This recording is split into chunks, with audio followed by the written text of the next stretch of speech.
అందరికీ నమస్కారం. This is Durga Sriram.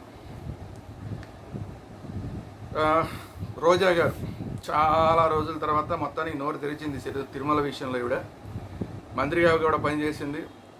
ఆ మంత్రిగా పనిచేసిన టైంలో ఏం ఉద్ధరించిందో అందరం చూసాం. వారానికి ఒకసారి రెండుసార్లు వందల మందిని తీసుకొని ఆ దర్శనాలు చేయడం, ఆ దర్శనాలు ప్రోటోకాల్ దర్శనాల పేరుతోటి వందల మందిని తీసుకెళ్ళడం, దర్శనాలు చేయించడం, ఇదే పని. దీనికి వెనకాల అంతా కూడా డబ్బులు దండుకుంది ఆవిడ అని చెప్పి అనేకమైన ఆరోపణలు ఉన్నాయి. ఇలాంటి మహిళా మంత్రి గారు ఇప్పుడు అదే దేవదేవుడికి జరిగిన అపచారం మీద ఇష్టారాజ్యంగా మాట్లాడుతోంది. అప్పుడు ఎందుకు మాట్లాడలేదు ఎవరు? అప్పుడు మాట్లాడనిచ్చారా రోజా గారు? మీరు మాట్లాడితే ఈ చిన్న మెసేజ్ పెడితేనే సోషల్ మీడియాలో మెసేజ్ పెడితే అరెస్ట్ చేశారు, అందరినీ జైల్లోకి పంపారు. మీరు అందరినీ ఎట్లా మాట్లాడగలుగుతారు?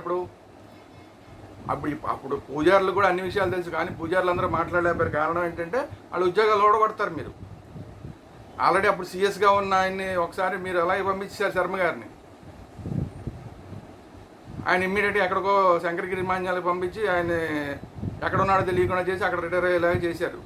సీఎస్గా ఉన్న ఆయన్నే మీరు ఆ పని చేశారు. తిరుమలలో అన్యమతస్తులు ఉండడానికి వీల్లేదు, మీరు దయచేసి వెళ్ళిపోండి లేకపోతే మేమే తీసేస్తామని అన్న మాటకైనా ఆయన్ని శంకరగిరి మాన్యాలు పట్టించారు రోజా గారు.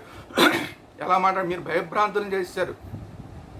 అప్పట్లో తిరుమల మీద ఎవరన్నా మాట్లాడితే ఆ చైర్మన్లుగా ఉన్నాళ్ళు, మీ చైర్మన్లే పెద్ద పెద్ద స్టేట్మెంట్లు ఇవ్వడం, మీ మీద కేసులు పెడతాం, తిరుమలలో ఏదైనా అపచారం జరిగిందని మాట్లాడితే అటువంటి వాళ్ళ మీద కేసులు పెడతాం, తిరుమల పరువుకి నష్టం కలిగిస్తే కేసులు పెడతామని కేసులు పెట్టారు.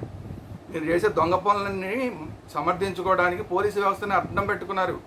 హిందువుల్ని భయభ్రాంతులను చేసి నడిపించారు. ఆ విషయం మర్చిపోతే ఎలా రోజా గారు? ఈరోజు సిగ్గు లేకుండా వచ్చి మాట్లాడుతున్నారు మీరు. పైగా పవన్ కళ్యాణ్ గారు ప్రాయశ్చిత్త దీక్ష చేసుకుంటుంటే పవన్ కళ్యాణ్ చంద్రబాబు నాయుడు తప్పు చేశాడని ప్రాయశ్చిత్త దీక్ష చేసుకుంటాడని అవమానిస్తారు మీరు.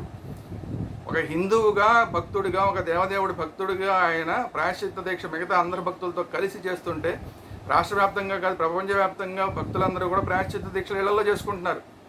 అంటే మీరు పవన్ కళ్యాణ్ గారిని ఏదైతే మాట్లాడారో అప్పుడు ప్రాయశ్చిత్త దీక్ష చేసుకున్న వాళ్ళందరూ కూడా చంద్రబాబు నాయుడు గారి కోసం ప్రాయశ్చిత్త దీక్ష చేసుకున్నట్టు అవుతుంది. అంటే ఇంతమంది భక్తుల మనోభావాల్ని మీరు అవమానపరుస్తున్నారా రోజా గారు? మీరు అన్నది కేవలం పవన్ కళ్యాణ్ గారిని మాత్రమే కాదు, ప్రాయశ్చిత్త దీక్ష చేసుకున్న వాళ్ళందరినీ. అంటే ప్రాయశ్చిత్త దీక్ష చేసుకోవడం అంటే చంద్రబాబు నాయుడు తప్పు చేశాడు కాబట్టి ప్రాయశ్చిత్త దీక్ష చేసుకోవడమా? ఏం మాట్లాడుతున్నారు? మీకు ఎలాగో భక్తి పాడు లేదు, దేవదేవుడిని వ్యాపారం చేశారు మీరు. మీకన్నా వరస్ట్గా మాట్లాడిన వాళ్ళు అసలు తిరుమలలోనే లేరు. తిరుమలలో అసలు రాజకీయాలు మాట్లాడకూడదంటే వారానికి 2 సార్లు వెళ్ళి మీరు మాట్లాడిందంతా రాజకీయమే. నీలాంటి వాళ్ళని అసలు కొండ పైకి ఎక్కనివ్వకూడదు. అట్లాంటి వాళ్ళని మా కర్మగాలి మీరు మంత్రుల్లో బట్టి మీరు పైకి వెళ్ళి అక్కడ ఇష్టారాజ్యం చేశారు మీరు. ఇప్పుడు హిందూ మనోభావాలందరినీ దెబ్బకొట్టే విధంగా పవన్ కళ్యాణ్ గారిని మాట్లాడతారు మీరు. పవన్ కళ్యాణ్ గారి ప్రాయశ్చిత్త దీక్షని మాట్లాడడం అంటే మొత్తం హిందువులు ప్రాయశ్చిత్త దీక్ష ఇంట్లో చేసుకుంటున్న ప్రతి హిందువుని అవమానించినట్లే రోజా గారు.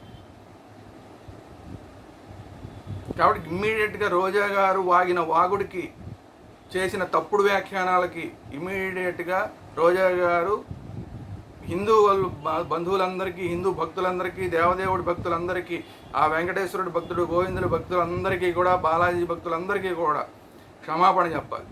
క్షమాపణ చెప్పకపోతే నగరిలోనే కాదు ఆంధ్రప్రదేశ్లో ఎక్కడ నిలబడినా సరే ఈసారి ఇది రోజా గారు గుర్తుపెట్టుకోవాలి. రోజా గారు నగరిలో మాత్రమే కాదు రాష్ట్రంలో ఎక్కడ నిలబడినా కూడా డిపాజిట్లు దక్కకుండా చేసే బాధ్యత హిందువులు తీసుకుంటారు ఈసారి. వార్నింగ్ రోజా గారు మీకు ఇది. This is warning from Hindus. ఇంకోసారి హిందువుల మనోభావాలను దెబ్బతీసే విధంగా రోజా గారు ప్రవర్తిస్తే తగిన మూల్యం ఎన్నికల దాకా కూడా కాదు, ముందే చెల్లించుకోవాల్సి వస్తుంది. ఆ విషయం రోజా గారు గుర్తుపెట్టుకోవాలి.